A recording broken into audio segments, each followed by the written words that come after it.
अरबी समुद्र असू द्या किंवा बंगालचा उपसागर किंवा मग हिंदी महासागर, भारतीय नौदल आपल्या शत्रूंशी दोन हात करण्यासाठी कधीही तयार असतं. आणि त्यात आता भारतीय नौदलाच्या ताफ्यात भर पडली आहे. INS सुरत युद्धनौका विनाशिका, INS निलगिरी फ्रिगेट आणि INS वाक्षीर पाणबुडी या तिन्हींची लढण्याची क्षमता, त्यांचं बळ आणि त्यांचं सामर्थ्य हे वेगळं आहे. काय वेगळेपण आहे हे आपण थेट युद्धनौकांवर जाऊन जाणून घेऊया.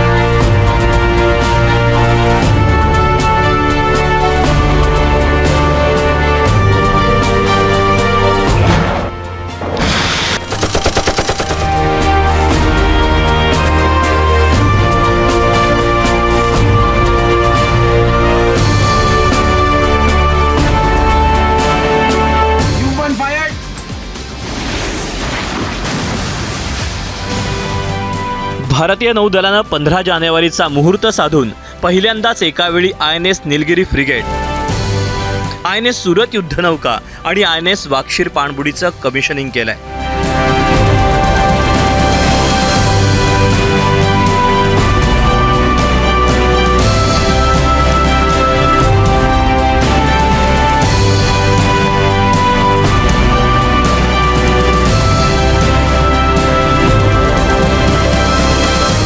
पंतप्रधान नरेंद्र मोदींच्या हस्ते एका भव्य सोहळ्यात या युद्धनौकांचं आणि पाणबुडीचं कमिशनिंग झालं.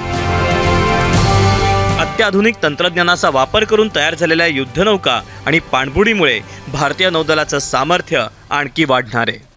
भारतीय नौदलातली आतापर्यंतची सर्वात अत्याधुनिक असलेली फ्रिगेट जी 17A वर्गाची पहिली फ्रिगेट आहे, जी INS निलगिरी भारतीय नौदलात दाखल झालेली आहे. तिचं कमिशनिंग झालेलं आहे.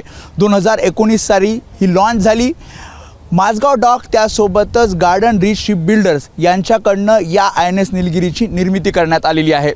हिची स्पीड, हिच्यावरचे वेपन्स, त्यासोबतच हिची रडार क्षमता आणि टार्गेट पिकअप करण्याची क्षमता ही इतरांपेक्षा जास्त आहे.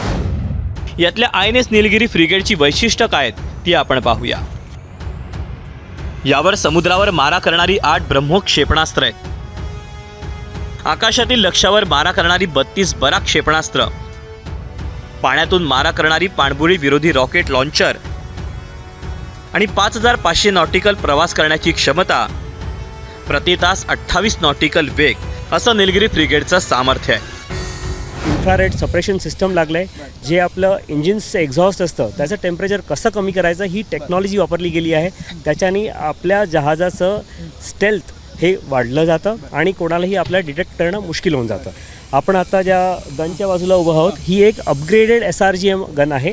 ही भारतीय नौसेनात पहिल्यांदा लागलेली ही गन आहे. ह्याची रेंज आणि पिकअप करण्याची जी टेक्नॉलॉजी आहे ती अत्याधुनिक आहे. सलग जायचं गेलं आपण डिझेल इंजिनवर तब्बल 5500 नॉटिकल माइल्स पण जाऊ शकतो. स्टेल्थ फीचर वाढवण्यासाठी बाकी सर्व शिपमध्ये हे सगळे जे मोरिंग डेकचे जेवढे इक्विपमेंट आहेत हे वर फॉक्सलवर असते, पण आपल्या शिपमध्ये हे एन्क्लोज ब्रिजमध्ये ठेवलं गेलं आहे. ह्याच्यामुळं रडार सिग्नेचर सिग्निफिकंटली कमी होत्यात जहाजाचे. इंटिग्रेटेड प्लॅटफॉर्म मॅनेजमेंट सिस्टम आहे फॉर इंजिनिअरिंग मशिनरी.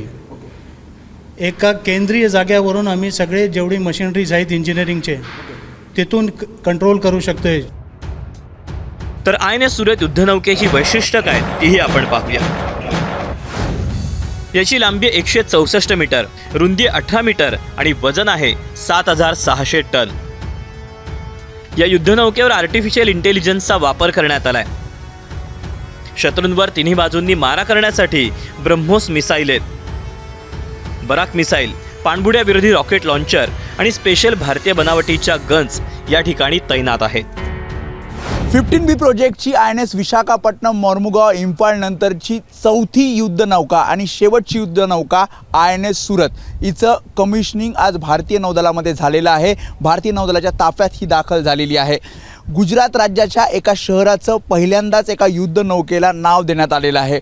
आणि ही INS सुरत जर युद्धनौका आपण बघितली तर हिने एक रेकॉर्ड प्रस्थापित केलेला आहे. ते म्हणजे तिच्या अगदी निर्मितीपासून, लॉन्चिंगपासून ते तिच्या कमिशनिंगपर्यंतचा कार्यकाळ. लॉन्चिंगपासून म्हणजे जलावतरण झाल्यापासनं ते कमिशनिंगपर्यंत फक्त 31 महिन्याचा वेळ हिला लागलेला आहे आणि या सगळ्या 31 महिन्यामध्ये हिचं सगळ्या चाचण्या ज्या आहेत समुद्रातल्या त्या पूर्ण करून ही भारतीय नौदलाच्या ताफ्यात दाखल होती आहे. इस शिप में 12 अग्निवीर और 6 महिला अधिकारियों के लिए एक प्रॉपर हैबिटेबल जो है अकोमोडेशन उसको बनाया गया है. इस तरह की जो हमारी रिक्वायरमेंट्स हैं उनको केटर किया जा रहा है और आगे चलकर जो भी महिलाएं इस जहाज़ पर काम करने आएंगी उनको काफ़ी सुविधा इसकी वजह से होगी. अलग अलग रोल रहते हैं सभी के. हाँ जी, नेवी एक ऐसी फ़ौज है जिसमें सबके रोल बहुत अलग से डिफाइन है. महिलाओं के ऐसे अलग रोल नहीं है. ये इसलिए रोल्स ऐसे नहीं एलोकेट होते हैं कि ये महिला है या फिर मेल है, ऐसा नहीं है.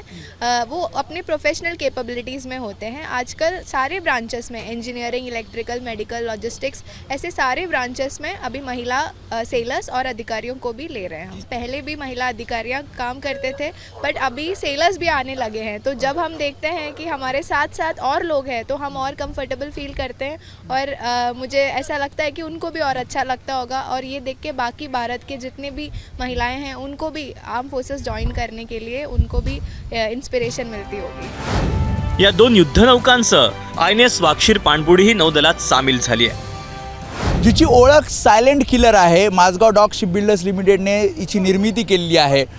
प्रोजेक्ट 75ची स्कॉर्पियन क्लासची 6वी आणि शेवटची पाणबुडी INS वाक्षीर हिचं कमिशनिंग झालेलं आहे आणि भारतीय नौदलाच्या ताफ्यात ती दाखल झालेली आहे. साधारणपणे हिची लांबी जर बघितली तर 67.5 मीटर लांबी, तर उंची ही 12.3 मीटर आहे आणि खोलवर समुद्रात राहून ती आपल्या टार्गेटवर मारा करते.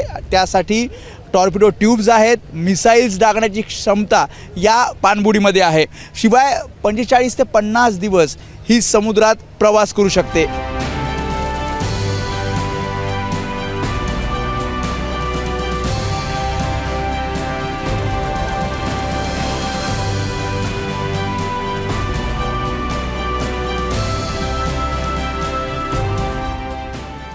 ही सबमरीन पूर्णपणे भारतीय बनावटीची आहे. सायलेंट किलर यासाठी म्हणतात कारण का सबमरीनची सगळ्यात मोठी खासियत असते की स्टेल्थ फीचर.